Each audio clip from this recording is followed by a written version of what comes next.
andro fafito sady farantsika ary peny malala isany zay niarahantsika teto amin'ity vata fiainona atya enina am'zato teboka hevitra isaorantsika Andriamanitra satria nanana tombontsoa be dehibe tsika nahafahantsika nandray lesona ampahany any ny amin'ny hoe tsy ambarateniny fombiazana mety be dehibe ny hitanao mety be dehibe ny efa heninao fa no ilay fotoana zay ananatsika dia teboka fito no efa resaka enitsika fa androantsika zany dia mitina an'ireo eninareo ary jery teboka iray tsotra sady foya ambitianatsika ny zavatra rehetra hoe inona zany lay teboka fito izay mitondra atsika ao amin'izany fombiazana izany mitondra atsika ao amin'izany tena fombiazana kristianina marina izany andaontsika hivavaka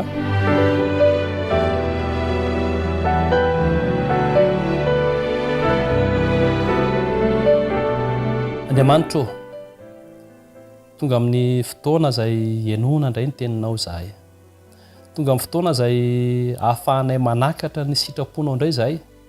tonga amin'ny fotoana zay iresahanao aminay indray zahay tompo sokafo ny masonay sokafo ny sainay sokafo ny fonay mba ahafahanay mahita ahafahanay miaino ahafahanay mamantatra ary ahafahanay mandray izany teninao zany tonona vavako ny aminaran'i Jesosy amen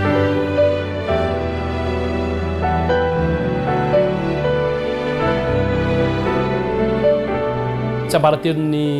fahombiazana araky ny lazaiko teo dia andao fitintsika daholo ny zavatra rehetra zay voalaza izay zany no amaranantsika anazy androany tombontsoa ho an'izay efa nanaraka teto zany ny fanatitranterana sy ny fanamafisana nefa voalaza fa ho antsika kosa raha atao hoe verina hoe no ny antony maro samihafa ka androantsika vao tafahoana amin'izao fiainona ny ten'Andriamanitra izao dia fa mba nahenony ampahany amin'ireo fampitinana ny teny zay norenetsika tao anatin'ny fito andro ny tsy ambaratelo ny fahombiazana io zany lay lohevitra zay noresantsika ary averiko foana fa tsy misy olona tsy te ahomby zany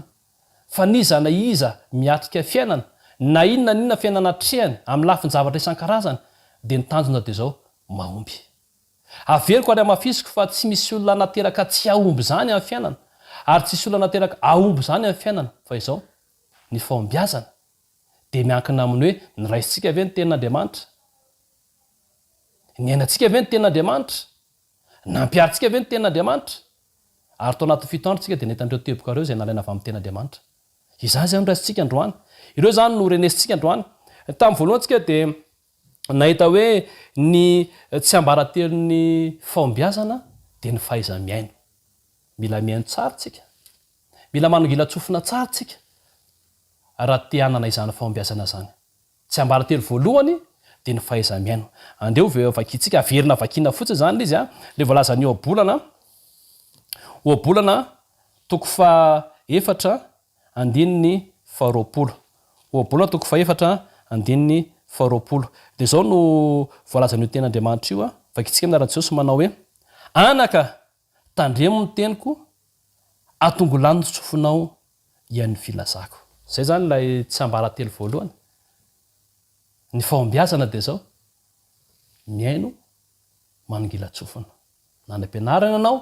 na ny ampiasana ianao na ny fiarahamonina ianao na ny ampiangonana ianao naiza ny misy ianao te aovy ianao atongolany ny tsofinao miaino tsara ary zay eny dia ampiaro faharoa inona no tsy ambaratelo faharoa izay hitatsika mba ananana zany fahombiazana zany dia ny faharoa dia zao hoe ny fanaovana an'Andriamanitra ao aloha laharana dia hitantsika ao amin'ny Mateo toko fa enina andiny fahatelo amby telopolo Mateo toko fa enina andininy fahatelo amby telopolo famerenana ho aly resantsika famerenana zany le resantsika Mateo toko fa enina andininy fahatelo amby telopolo dia zao no voalazan'io ten'Andriamanitra io vakitsika manao hoe anao izy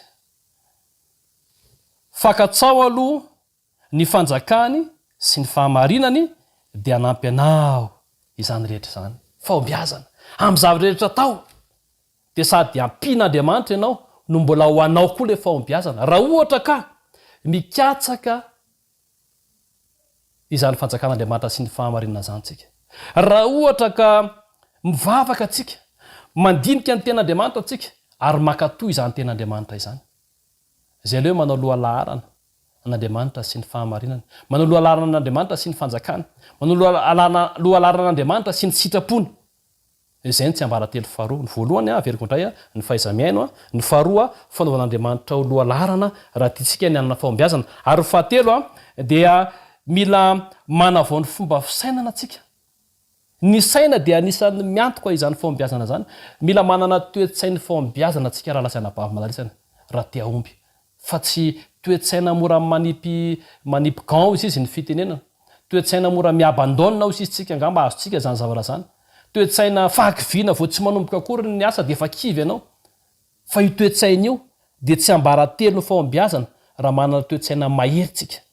Ary andao jerentsika ilay voalazan'ny Efesana toko 4 andiny fahatelo amby roapolo, Efesana toko 4 andiny fahatelo amby roapolo dia zao no voalazan'io ten'Andriamanitra io. Efesana toko 4 andiny fahatelo amby roapolo dia hoe fa mba ho avoazina kosa ianareo ho amin'ny fanahin'ny fisainanareo. Tia hanavao antsika Andriamanitra, tia hanavao le fisainana morakivy, tia hanavao le fisainana tsy tia fahombiazana, tia hanavao le fisainana manaonao zavatra fahatany Andriamanitra. Ekeo zany fanavazana ataon'Andriamanitra izany. Aoka tsika hanana fisainana mahery, aoka tsika hanana fisainan'ny mpandresy, fisainan'ny fahombiazana. Ka ho kristianina lehilahy sy vehivavy izay hanana izany fahombiazana zany. Ny fahaefatra hitantsika dia zao hoe raha tiatsika ny hanana fahombiazana dia zao tena mila mandinika tsara atsika, mandinika tsara, misaina tsara ary mandamina izany zavatra nodiniana zany. Satria araka ny voalazany eo Ohabolana toko 20 andiny fahavalo-ambin'ny Ohabolana toko 20 andiny fahavalo-ambin'ny folo dia zao no voalazany io ten'Andriamanitra io. Efa hitantsika fa zay le tena hoe fampitinana lizy dia famerenana fotsiny izay ataontsika eto. Ohabolana toko 20 andiny fahavalo-ambin'ny folo dia zao no voalazany io ten'Andriamanitra manao hoe ny hevitra rehetra dia orin'ny fisainana ary ny fahaizana mandamina tsara no entinao miady. Tsy maintsy maresy ianao tsy maintsy mahomby ianao amin'ny ady ataonao ary raha ohatra ka misaina tsara, mieritreritra tsara, mandinika tsara amin'ny zavatra tenenina, amin'ny zavatra atao, amin'ny fomba fanaovana azy sy sisa rehetra dia tsy maintsy ho azonao zany fahombiazana zany. Farao zany ten'Andriamanitra zany, ekeo zany ten'Andriamanitra zany. Raha fitiantsika indray ny tsy ambaratelo fahombiazana manaraka, ny voalohany zany dia hoe fahaizamiaino, ny faharoa fanaovana Andriamanitra ho lohalaharana amin'ny zavatra rehetra, ny fahatelo mila fanavaozana ny saintsika, mila vaozina io saina manana fisainana maheritsika, ny fahaefatra mila mandinika tsara tsika, rehefa mandinika dia misaina dia mametrapetraka mandamina tsara, ary fahadimy dia inona? Ny fahadimy dia zao hoe mila miankina sy manankina ny tenatsika sy ny zavatra rehetra ataontsika amin'Andriamanitra atsika. Dia ilay nataontsika andala tenitelo hoe ankino amin'i Jehovah ny asanao dia ny lalanao azafady dia ho tanteraka zany. Ankino amin'i Jehovah ny asanao dia ho lavorary zany. Ankino amin'i Jehovah ny olanao dia ho vonjeny ianao, hanafaka anao izy. Ny tsy ambaratelo fahombiazana teo amin'ny andro fahadimy hitantsika zany dia zay hoe mila miankina sy manankina ny tenatsika sy ny zavatra rehetra ataontsika amin'Andriamanitra atsika. Dia mino ianao, mahazoa ianao antoka fanana ny tena fahombiazana marina ianao raha ohatra ka henonao zany ten'Andriamanitra zany, raha ohatra ka tanterahantsika zany ten'Andriamanitra zany, raha ohatra ka hiainantsika zany ten'Andriamanitra zany, ka tena hiankina feno amin'ny Andriamanitra atsika. Ary omalytsika tamin'ny andro fahenina dia nahita ny teboka anankiray hoe ny tsy ambaratelo ny fahombiazana ihany koa dia zao mila miala mitahotra atsika, satria ny tahotra no fahavalo voalohany indrindra ho an'izany fahombiazana zany. Rehefa mitentsika hoe matahotra dia dika zany tsy mino hoe tsy manana finoantsika,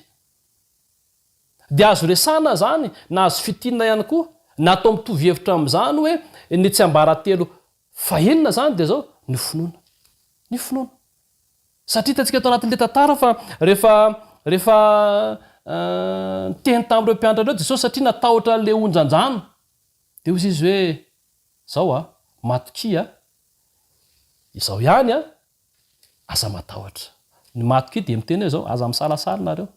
izao ihany dia miteny hoe Jesosy angety Andriamanitra angety ary mifaefatra hoe aza matahotra dia hoe manana finoana, aza matahotra. Fa Andriamanitra dia afaka manome fahombiazana amin'ny lafin-javatra rehetra, na lafin-javatra tsara io na lafin-javatra ratsy io, ataontsika hoe ratsy ny olana izay hisedranantsika ihany koa nefa zany dia zao tsy maintsy manome vahaolana Andriamanitra ary mitondra antsika ao amin'ny fahombiazana izy raha ohatra tsika ka miala amin'izany tahotra zany. Raha ohatra tsika ka miala amin'izany tsy finoana izany dia hanana fahombiazana tsika, satria jesosy no miteny hoe matokia izao ihany aza matahotra. Izay no teboka ena zitatsika raha fitinina averiko ndray mandeha zany ny voalohany dia zao raha tiatsika ny anana fahombiazana dia mila fahaizana miaino. Raha tiatsika ny anana fahombiazana dia mila manao an'Andriamanitra ho lohalaharantsika amin'ny zavatra rehetra izay ataontsika. Raha tiatsika ny anana fahombiazana dia mila manavao ny fomba fisainantsika ary manaiky ho avozin'Andriamanitra ny fomba fisainantsika mba hananantsika ny fisainany fahombiazana. Ny fahaefatra, raha tiatsika ny aomby dia mila mandinika tsara tsika, rehefa mandinika tsara dia misaina tsara, aoriana fisainana dia mandamina hoe ahoana ny fomba hanaterahana an'ity zavatra ty mba hananantsika fahombiazana. Ny fahadimy dia zao, raha te aombitsika dia tsy tokony atoko tena fa mila miankina sy manankina ny zavatra rehetra amin'Andriamanitra. Mila fisainana manetry tena zany, mila fisainana feno fandinihan-tena zany mba hatonga atsika tsy handerery sy iseho ahainy zavatra rehetra hatonga atsika fahombiazana fa tsisy afa-tsy Andriamanitra rery ihany ny fahombiazana. Ary ny fahina dia zao hoe mila miala mitahotra tsika raha ohatra tiatsika ny aomby, mila matoky an'Andriamanitra tsika, izy no miteny aza matahotra. Elana zany tahotra zany satria io no fahavalon'ny inona moa, fahavalon'ny tsy fahombiazana ao izy tsika ka tokony anana finoana tsika mba ahafahantsika miarika izany fahombiazana zany. Androany amin'ny andro fahafito tsika dia andala-teny anankiray no amaranantsika anazy. Ny tsy ambaratelo fahafito zany dia izay voalaza ao amin'ny Jakoba toko voalohany andininy fahefatra. Jakoba toko voalohany andininy fahefatra dia ahoana no voalazan'io ten'Andriamanitra io. Jakoba toko voalohany andininy fahefatra dia hozy ny ten'Andriamanitra manao hoe aoka ny faharetana isy asa tanteraka mba ho tanteraka sy tonga ohatra ianareo ka tsisy tsy ampy na inona na inona. Tanareo tsisy tsy ampy na inona na inona, dika zany ange hoe na inona na inona fa amin'ny fiainanao dia ampy foana e. Manana olana ara-bola ave ianao, ampy zany e. Rehefa manana fahombiazana ianao, manana olana ara-pitiavana ave ianao, hitanao ny vahaolana omen'Andriamanitra anao e. Manana olana arakasa ave ianao, tsy ataon'Andriamanitra tsy ampy zany ny vahaolana fa omeny fahombiazana ianao. Manana olana ara-pitadiavana ave ianao, jerefo tsara vaky tena averiko tsika ka tsisy tsy ampy na inona na inona. Ny olona mahomby dia zany, izay zavatra rehetra omen'Andriamanitra azy dia zavatra ampy, feno fahombiazana. Fa tsy ambaratelo dia ty ary aoka anana faharetana isy asa tanteraka. Ry havana, raha tiatsika ny aomby dia mila manana faharetantsika. Zava-dehibe zany faharetana zany rehefa miatrika teo zavatra. Satria averiko indray mandeha indray, tsy misy zavatra atrehanao zany ka mandeha moramora, na fianarana io, na asa io,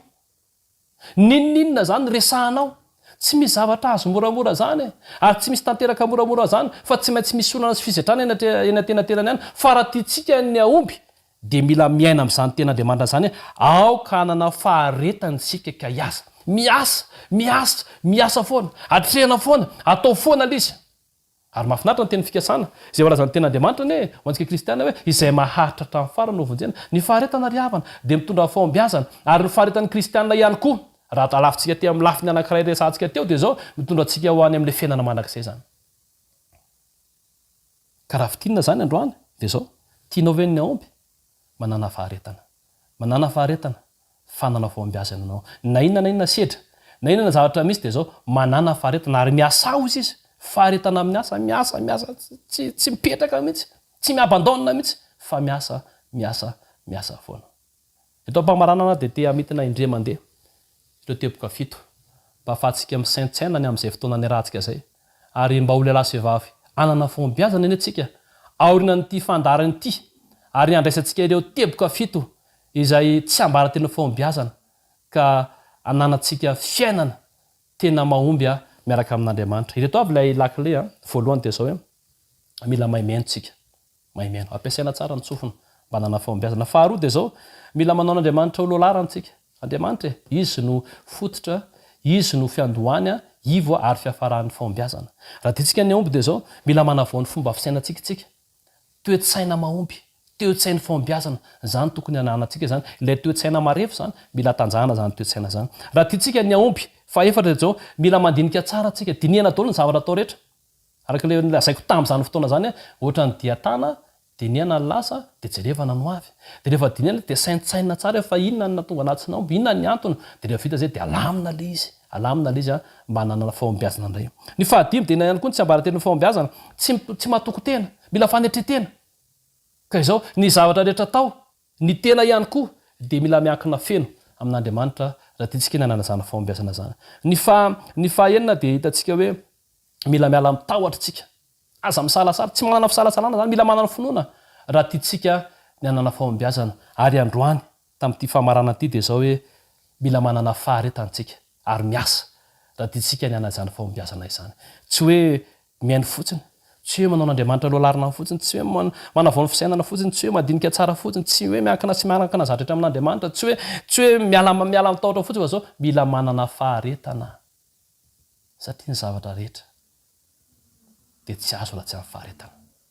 tompony tantsika tsirairay avy ka hitondra tombontsoa atsika mba hatonga atsika ho lehilahy sy vehivavy aomby amin'ny fiainana ane ary le fahombiazana tena izy de ny fahombiazana kristianina ny fitoandro zay ny rahantsika teto ny tompo hitantsika tsirairay avy amen taontsika hiaraka hivavaka marina zao fotoana zao